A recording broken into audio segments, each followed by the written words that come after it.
Olá, pessoal, tudo bem? Eu me chamo Lauro Sideratos e eu sou médico neurologista. E hoje nós vamos conversar sobre dor e manejo de medicamentos na doença de Parkinson.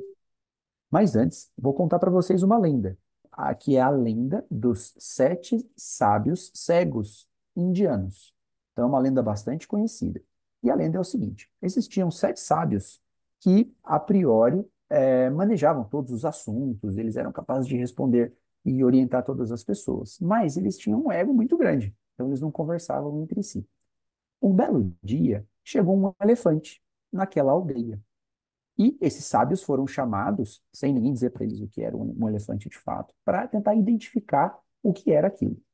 O primeiro sábio encostou primeiro na perna do elefante. Falou: não, não, isso aqui é uma árvore. O segundo sábio encostou na presa do elefante. E aí o segundo sábio falou: não, isso aqui é uma arma, é uma lança. O terceiro sábio encostou na tromba do elefante. Falou: não, isso aqui parece o corpo de uma cobra. Entretanto, ninguém conseguia de fato saber o que era aquilo. E uma criancinha, dotada de bons sentimentos, chegou em um dos sábios e falou assim: olha, eu vou desenhar no chão o que eu estou vendo. E a criancinha desenhou no chão, na areia, o formato do elefante. E pediu para um dos sábios palpar no chão. E quando o sábio palpou e notou que aquilo era um elefante, ele devolveu essa informação para todos. E todos entenderam que, de fato, só era possível saber que aquilo era um elefante se todo mundo cooperasse. Na doença de Parkinson é a mesma coisa. E por isso que eu trago essa analogia para vocês. Por vezes, na doença de Parkinson, o paciente não tem um diagnóstico já alinhado. Ele começa com sintomas muito pontuais.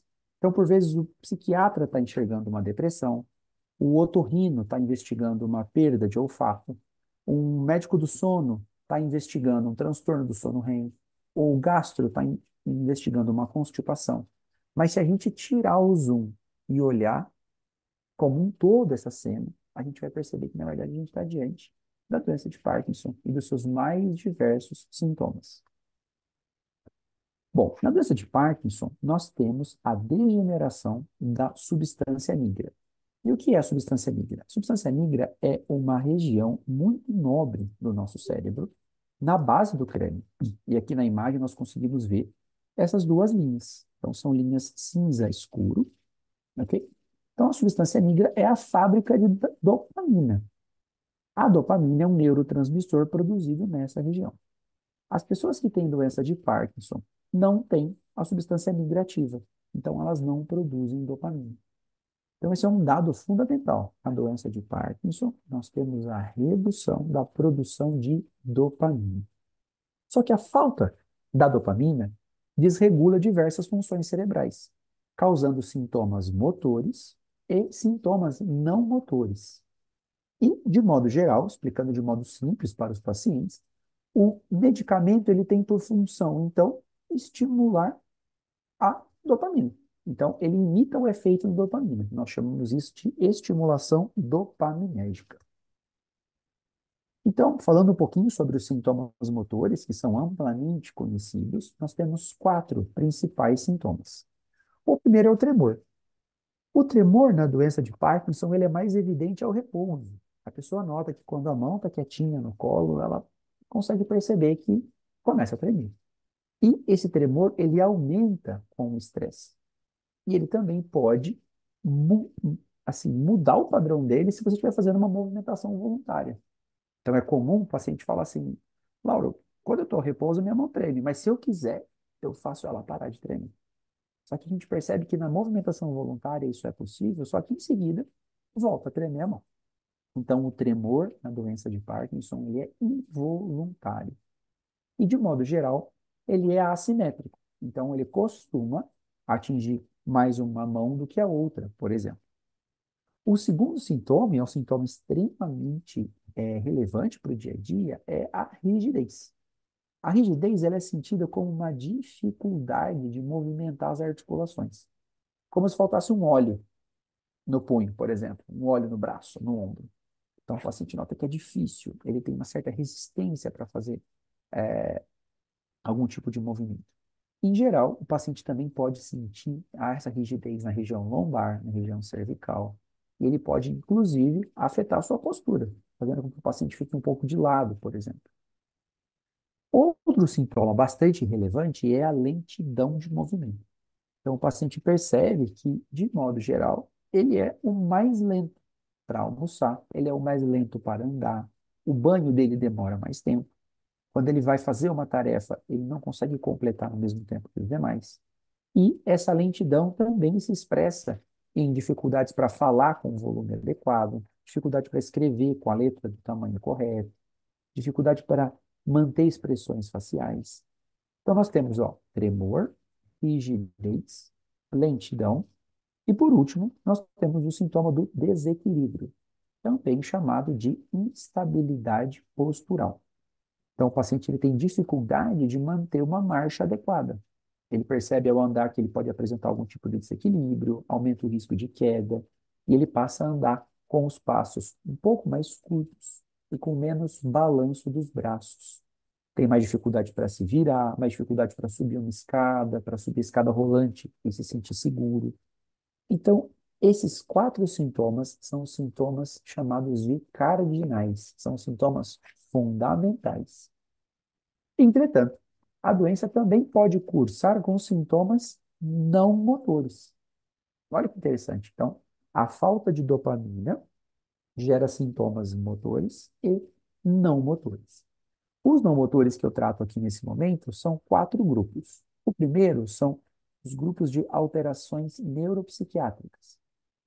Então, o paciente com doença de Parkinson, ele é suscetível a apresentar quadros de demência, quadros de depressão, quadros de apatia, ansiedade, perda da libido, ou, no segundo grupo, sintomas autonômicos, como alteração da função do intestino, incontinência urinária, disfunção erétil, excesso de suor, alteração no controle da pressão e alteração no controle da saliva. O terceiro grupo são as alterações do sono, transtornos do sono, pernas inquietas, sonhos excessivos, sonolência diurna ou alterações de movimento durante o sono. E por último, não menos importante, nós temos alterações da sensibilidade, como formigamentos e a dor, que vai ser o segundo tópico que nós vamos tratar nessa aula. Agora, a gente vai tratar talvez do ponto mais importante para o paciente que convive com a doença de Parkinson, que ele precisa entender que a doença se apresenta em fases. E essas fases variam conforme o tempo. Pode ser que uma pessoa fique a vida toda na fase inicial, por exemplo. Isso pode acontecer durante os anos, que a pessoa nota que a doença vai evoluindo. Então, na fase inicial da doença, nós medicamos o paciente com a própria dopamina. Então, nós temos a levodopa, que é um análogo da dopamina, fazendo com que o paciente tenha melhora dos sintomas. E aí, aqui no slide, a gente vai se atentar, ó, em laranja, nós temos 3 comprimidos da levodopa. Ok? Então, o paciente ele toma o primeiro comprimido às 7 da manhã. E ele fala, Lauro, eu tomo às 7. E aí o remédio vai fazendo efeito e o próximo comprimido, lá para o meio-dia, tranquilo. Então, eu não sinto falta do remédio. Eu tomo 3 vezes ao dia e meu dia está inteiro coberto. Na fase inicial, então, nós podemos usar a levodopa, medicamentos que se parecem com a levodopa, que atingem o mesmo receptor, ou outros medicamentos que inibem algumas enzimas, fazendo com que a dopamina fique mais tempo no cérebro. Então, aqui 3 classes comuns: a rasagilina, o pramipexol e a levodopa. Diversos pacientes podem ter combinações desses remédios na fase inicial. E por anos o paciente fica dessa maneira, nós manejamos um pouquinho a dose. Mas pode chegar um momento em que o paciente apresenta a piora dos sintomas. A doença evolui um pouquinho. E como que o paciente entende isso? Preste bastante atenção nesse slide, ele é muito importante. Ele refere o seguinte, Laura, eu tomo o primeiro comprimido, mas parece que a dose não dura até o próximo comprimido. Tem um período de 1 hora, 1 hora e meia, que eu sinto que eu não estou coberto pelo efeito do remédio. Então eu tremo, eu fico lento, e aí eu tomo o remédio, e isso melhora. Depois, Laura, eu sinto que a outra dose também não dura o suficiente. Então a gente nota que o mesmo esquema que anteriormente fazia efeito, nesse momento não está fazendo efeito mais. Percebam aqui os quadradinhos em vermelho, ó. Isso representa o tempo que o paciente não está coberto pela medicação. O nome disso é flutuação motora. Então, se você estiver assistindo a gente, dá um pause nesse momento e pensa um pouco sobre essa figura. Por quê? Porque aqui que está o segredo do tratamento de qualidade na doença de Parkinson. É saber identificar a flutuação motora e saber como lidar com ela. O paciente ele pode referir do seguinte modo, ó. Tem horas que parece que o remédio não faz efeito. Laura, parece que a dose não dura até o próximo horário. E isso nós passamos a utilizar estratégias. Nós temos diversas estratégias. Ajuste o remédio, ajusta os agonistas da dopamina e outros medicamentos, como entacapona, rasaginina, safenamida, roticotina e outras estratégias para combater a flutuação motora. E a maior parte dos pacientes consegue conviver bem com a flutuação motora e mantém uma boa qualidade de vida. Entretanto, na fase moderada, nós podemos ter alguns sintomas refratários, sintomas que não melhoram. Então, basicamente, o tremor é um sintoma que às vezes é difícil de controlar. Então, a gente percebe que às vezes a gente está tomando um monte de comprimidos, mas o paciente ainda treme. O paciente pode ter flutuações motoras que não melhoram. O paciente pode ter movimentos excessivos e involuntários. Ou o paciente pode ter intolerância ao tratamento. Ele pode não tolerar esse volume de comprimidos. E aí ele nota que lentamente a sua prescrição vai aumentando cada vez mais. Aqui, nós temos um paciente que é elegível a avaliar se ele tem indicação para fazer a cirurgia do Parkinson. Então, nesse momento, eu queria falar um pouco sobre isso. Nem todo paciente terá indicação da cirurgia, mas todo paciente tem o direito de ser avaliado para checar se o caso dele tem indicação. Então, de modo prático, se a gente tivesse 5 pacientes, um seria elegível para a cirurgia. Não significa que os outros gostariam e não podem, mas às vezes a doença não evoluiu, às vezes esse paciente ele não tem os pré-requisitos mínimos. Então, agora focando um pouquinho nesse gráfico, o que nós notamos? Que na primeira parte nós temos a estabilidade da doença, quando os benefícios do tratamento eles suplantam os riscos. Então, aqui a gente utiliza comprimido. Então, o paciente toma comprimido por 3, 4, 5 anos. Entretanto, se ele começar a ter flutuação motora, como eu expliquei no slide anterior, estamos no momento em que ele está na janela de indicação, que é a hora que ele tem que ser avaliado. Então, isso pode acontecer a partir do ano 4 até o ano 10, 12 da doença. Então, não há um padrão. Mas, nesse momento, é o momento em que a gente precisa avaliar se o paciente é um candidato à cirurgia do Parkinson. Entretanto, existem pacientes que acabam deixando essa conversa para muito tarde. Então, por vezes no consultório, nós recebemos um paciente que está com 16 anos de doença. Então, ele já sofreu muito em decorrência dos anos de doença. E ele quer operar naquele momento. Talvez naquele momento ele já não tenha tanto benefício, como nós olhamos no terceiro grupo. Então, o benefício reduz bastante em relação aos riscos. Então, o mais interessante é o paciente ele ter essa noção de que há um momento adequado. Isso é individual, cada um tem o seu momento adequado. Agora, vamos para a segunda parte da aula. Eu gostaria que você fizesse um exercício. Eu gostaria que você pegasse uma folha de papel e anotasse a sua resposta em relação ao quanto isso dói. Então, aqui nós temos ó, uma farpinha no dedo, bem pequenininho. E aqui uma escala de dor. Então, vamos supor que, neste caso aqui, a gente está diante de uma dor número 3. Se fosse debaixo da unha, por exemplo, seria muito mais intenso, mas aqui uma dor número 3. Na segunda imagem, nós temos uma cena tranquila, uma cena de massagem, que dá relaxamento, mas ainda assim a massagista está apertando. Então também pode doer, mesmo não sendo tão ruim. Isso é diferente, né? Se a gente pensar por isso. Aqui, um pouco de estímulo doloroso incomoda. Aqui nós temos um estímulo doloroso maior, mas não incomoda tanto. Talvez aqui uma dor 5, uma dor 6. Nesse próximo, nós temos aqui o auge da dor. Então, um martelo que pegou na mão. Aqui, com certeza, é uma dor 10. 10 em 10. Então, uma dor que o paciente vai sentir latejar e etc.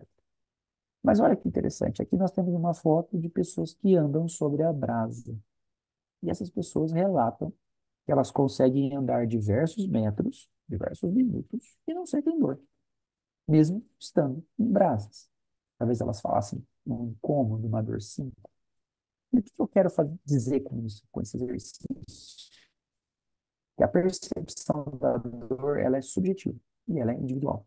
E na doença de Parkinson, isso é um tema muito importante, porque os pacientes referem dor.